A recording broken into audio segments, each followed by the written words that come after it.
for educational use only. Our group is allowing our instructor, Mr. Roldan Ardines, to use this as an educational material. The political self refers to an individual's identity, beliefs, and actions in relation to politics, governance, and civic responsibilities. It is shaped by personal values, cultural background, social influence, and institutional factors such as family, education, government, and media. A person's political self determines how they perceive leadership, laws, and societal issues, influencing their level of political awareness and participation. In a democratic society like the Philippines, the political self is reflected in voting behavior, activism, and community involvement. However, challenges such as corruption, misinformation, and political apathy can hinder the meaningful political engagement. Developing a strong political self allows individuals to contribute to positive change and uphold democratic values. Citizenship is the legal and social status of an individual as a member of a nation. Granting both rights and responsibilities, a citizen enjoys privileges such as the right to vote, freedom of speech, and access to government services, while also having duties like obeying laws, paying taxes, and contributing to national development. In the Philippines, citizenship is primarily acquired by birth or through naturalization.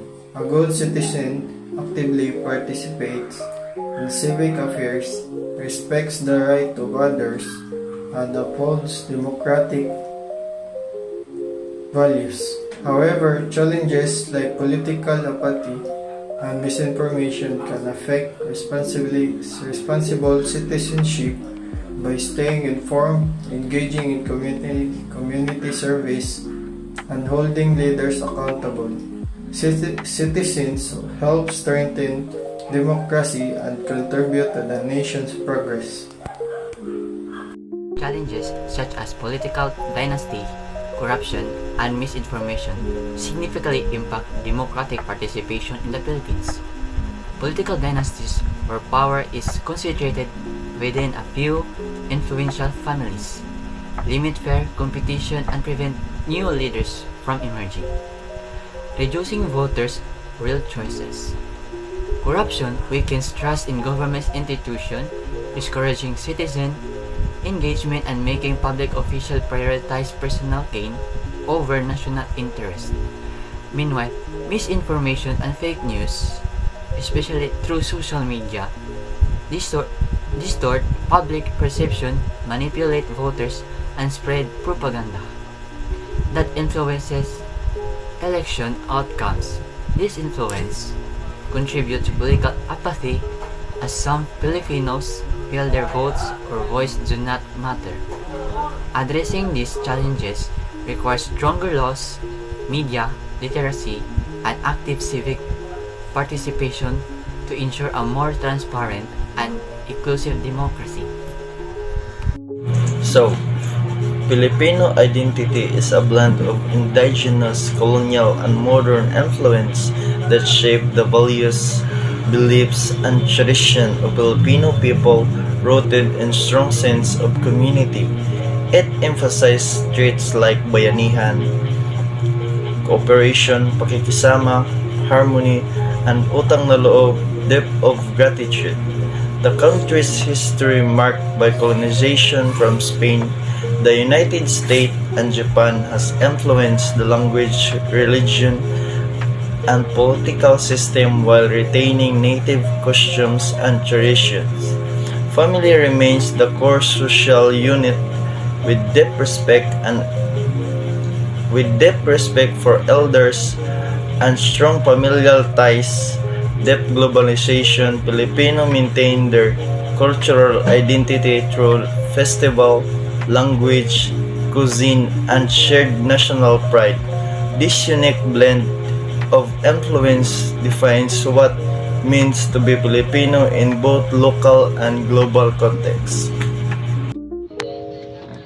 Filipino identity is shaped by various institutional factors, including family, education, religion, government, and media, which influence beliefs, values, and behaviors.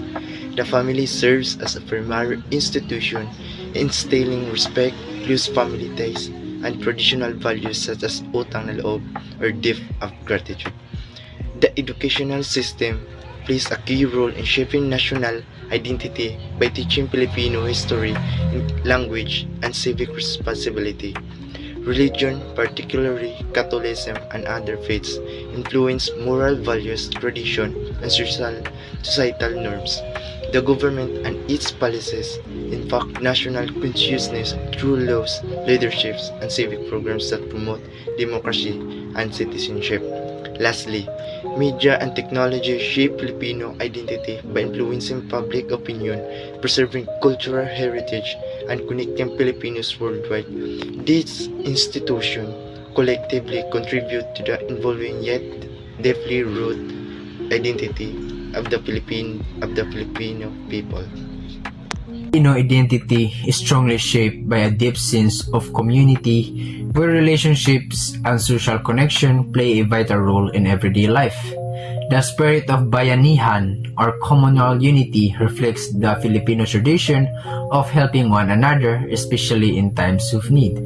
The barangay, village system fosters close-knit communities where neighbors treat each other like extended family.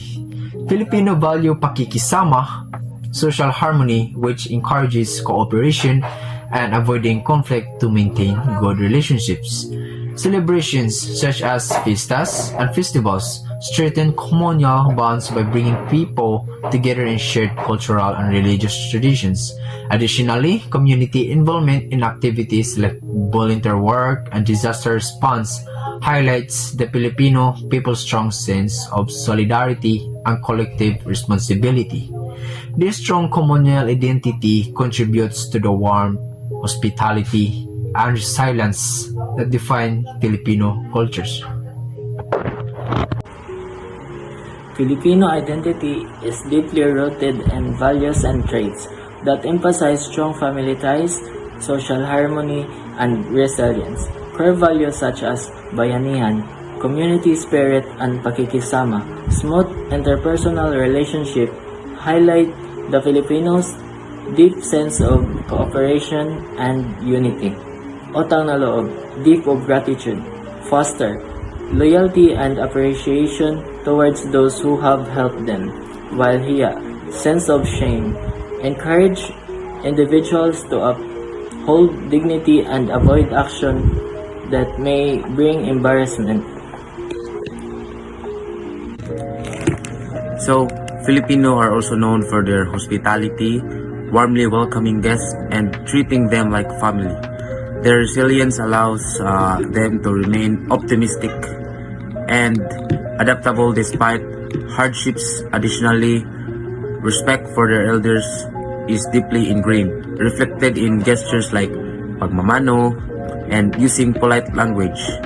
These values and traits define Filipino identity, shaping interactions, social relationships, and cultural traditions.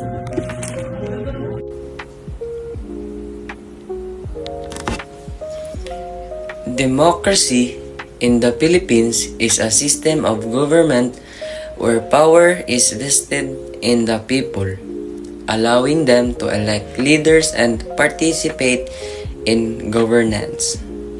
As a constitutional democracy, it operates under the 1987 Constitution, which upholds principles such as separation of powers, check and balance, and human rights. Filipinos exercise their democratic rights through elections, where they vote for public official from the local barangay level to the national government. However, challenges such as political dynasties, corruption, voters manipulation, and misinformation sometimes weaken democratic process. Despite this issue, democratic institutions, media, and civil society organization play crucial roles in promoting transparency,